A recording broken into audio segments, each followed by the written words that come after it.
Alors, passer après Julien, ça va être un peu difficile, en fait, parce qu'il a été très très bon. Alors voilà, donc moi, je suis Herveline. Je suis blogueuse. Donc mon blog, il s'appelle Sortez de vos conaps. Je suis aussi co-créatrice du groupe Facebook Gestion budgétaire, entraide et minimalisme, donc autrement appelé les licornes. C'est le petit surnom.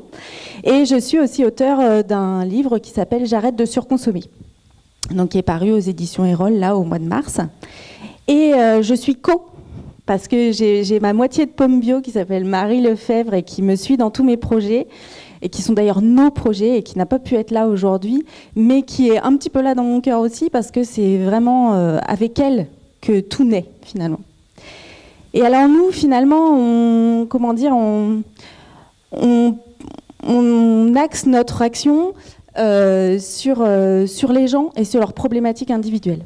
En fait, le changement de consommation, c'est vraiment, à mon avis, quelque chose qui sera crucial pour l'humanité du XXIe siècle. Et c'est un petit peu là-dessus qu'on réfléchit, nous, tous les jours. On est axé sur la gestion budgétaire. Alors, c'est un petit peu... Alors, Marie est une ancienne assistante sociale, et moi, je suis tombée dedans parce que j'ai eu des soucis financiers. Et donc, on s'est rendu compte avec mon mari que finalement, on était devenu un petit peu écolo parce que on avait eu un déclic finalement de tous ces articles anxiogènes, d'ailleurs, qui m'ont énormément angoissée. Ça nous avait fait un déclic, mais on restait finalement les écolos qui ont de l'argent. Donc, qui peuvent se permettre d'avoir ce déclic tout de suite là, de commencer à basculer vers du bio, d'acheter une voiture propre, de rénover la maison, voilà. Et un jour, on a eu des soucis financiers, mais des gros soucis financiers parce que mon mari a fait un burn-out. Et donc, avec l'arrêt longue maladie qui s'est suivi, on a eu des revenus qui ont commencé à fluctuer. Et on avait nos 2 enfants, un projet immobilier en cours, et il a fallu qu'on fasse avec, ou plutôt sans. Et on n'avait pas du tout envie de revenir en arrière sur toutes les questions d'écologie. Et donc, on a cherché et on a trouvé plein de solutions. On a trouvé plein de solutions financières parce qu'en particulier, il fallait qu'on boucle et qu'on maintienne notre projet immobilier parce qu'on ne pouvait plus revenir en arrière. Et donc, voilà, j'ai travaillé, je me suis renseignée dans mon entreprise, comment une entreprise gérait ses fonds. Et donc, c'est là un petit peu où j'ai fait toutes mes armes. Et je m'en suis sortie. On s'en est sorti. Moi, j'ai pleuré, j'ai vraiment pleuré. Je l'ai écrit dans mon bouquin, mais c'est vrai. Le jour où mon mari m'a dit « Écoute, il va falloir qu'on mette 400 € de côté », je me suis mise à pleurer parce que finalement, on ne mettait rien de côté. On vivait bien, mais on ne mettait rien de côté. Et là, on avait besoin de financer des choses sur notre propre argent. Et je pensais vraiment qu'on n'allait pas y arriver. Et en fait, dès le 2e mois, on a commencé à mettre 1/3 de notre salaire de côté, en ayant mis plein de petits gestes comme ça, bout à bout. Et du coup, moi j'avais déjà mon blog à l'époque, et puis j'intervenais sur sur les réseaux sociaux comme ça. Et j'ai commencé à essayer de conseiller les gens et de partager mon expérience, etc. Et puis un jour, avec Marie, on s'est dit que sur les groupes de gestion budgétaire, que moi je connaissais bien vu que j'étais dessus, il n'y avait pas de dynamique écologique. Finalement, il y avait beaucoup de bons plans, de 3 pour 2, comme ça, et on se passait des bons plans, mais que finalement, il n'y avait pas une vraie dynamique durable là-dedans, et on s'est dit que ça manquait, et donc on a créé notre groupe. Voilà, on a créé notre groupe Facebook, on s'est lancé dans l'aventure, mais en se disant on va pas toucher beaucoup de monde en fait. Voilà, on s'attendait à voir quoi, gérer 1000 personnes en un an, quoi. Voilà, des petites choses comme ça. Et puis en fait, au bout de 2 mois, on était 2400, au bout de 6 mois, on était 6000, au bout de 8 mois, on était 16000, et maintenant, au bout de 2 ans, on est 80 000. Donc on a mis en place vraiment des structures pour réellement aider les gens. Parce que finalement, ce qu'on s'est aperçu, c'est que le déclic que moi j'ai vécu, qui est très anxiogène, eh bien finalement, il exclut toute une partie de la population, celle qui n'a pas les moyens de basculer directement vers des comportements écologiques. Or, si on veut vraiment un changement de masse dans notre société, eh ben, c'est ces gens-là qu'il faut toucher, parce que finalement, la majeure partie de la population en France, elle peine à joindre les 2 bouts, et c'est très très difficile pour elle, et finalement, dire il faut sauver la planète, eh ben, ça les laisse de côté, parce que de toute façon, ils n'en ont pas les moyens comme ça. Donc, on a fait le chemin inverse. Au final, maintenant, ce qu'on fait, c'est qu'on prend les gens là où ils en sont, avec leurs problématiques individuelles, et on les aide à remonter la pente. Alors on leur offre des outils concrets, hein, on fait des défis, etc. Mais on leur propose que des solutions écologiques et éthiques.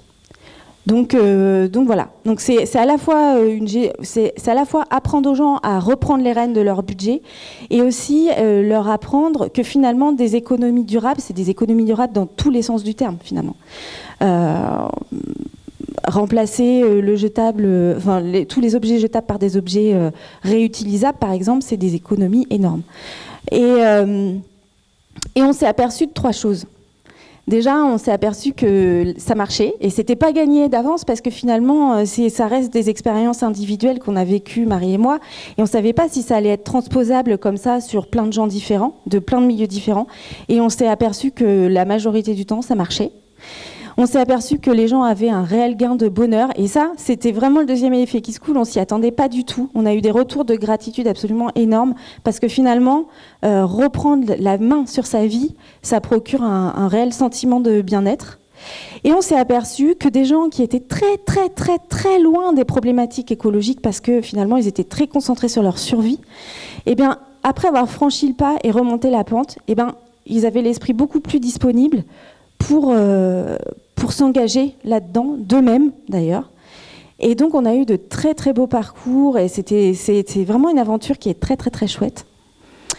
Et donc voilà, nous c'est un petit peu ce qu'on fait, c'est-à-dire on prend le problème à l'envers, on dit que le positif appelle le positif et que le négatif appelle le négatif.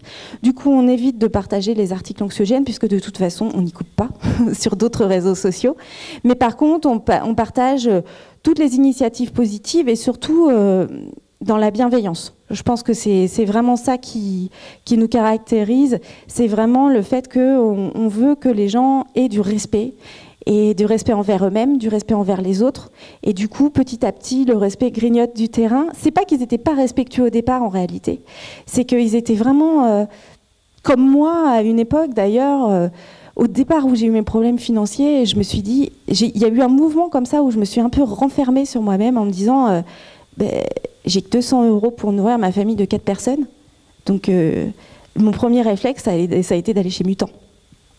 Parce que je me suis dit, je pourrais pas nourrir ma famille autrement, quoi. Et je me suis dit, oui, Mutant, oui, le hard discount, l'écologie, l'éthique, mais je peux pas faire autrement, quoi. Voilà.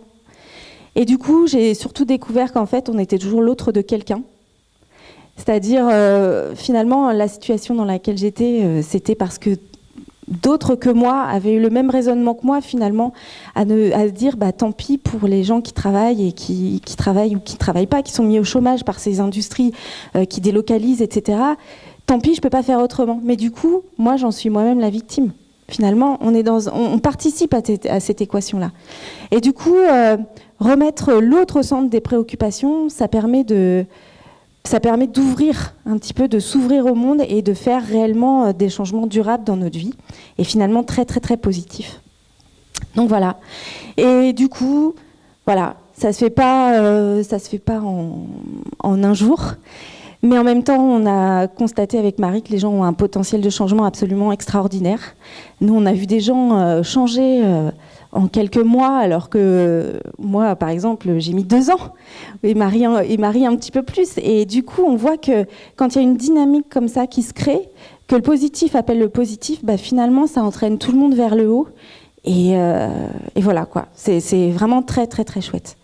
Du coup, le mot d'ordre, en fait, c'est de pas vouloir, c'est de prendre les choses l'une après les autres. C'est-à-dire de commencer par ce qu'on a envie de commencer. Finalement, le gros drame de notre société, moi je pense, c'est qu'on est trop perfectionniste, que notre société, elle nous amène à être complètement perfectionniste, et que du coup, on baisse les bras parce qu'on ne peut pas tout faire d'un coup. Et nous, ce qu'on dit, c'est, bah, c'est pas grave. Voilà, vous faites ce que vous pouvez, au moment où vous pouvez, et une chose en entraîne l'autre. Voilà, on a des limites, on les repousse pas, mais l'essentiel, c'est de faire quelque chose. Et puis finalement, la deuxième chose qu'on transmet, c'est que le challenge n'est pas de vouloir tout faire, de vouloir tout faire maison, de vouloir tout faire mieux, de vouloir tout faire écolo. Le challenge, c'est d'accepter de faire moins et de simplifier sa vie pour justement que les choses deviennent plus simples, plus faciles, qu'on ait plus de temps. Et que du coup, ça coule, quoi. Donc par exemple, on apprend aux gens à mutualiser les ingrédients pour acheter moins, mais aussi pouvoir faire beaucoup de choses avec un même produit, etc. Oui, ok. Et du coup, voilà, c'est tout ça qu'on apprend aux gens à faire. Et du coup, c'est vraiment une expérience incroyable. Et ce que j'aimerais dire, c'est que finalement, tout ce temps qu'on est, on peut changer en mettant juste un pas après l'autre et en gardant le sourire. Voilà, merci.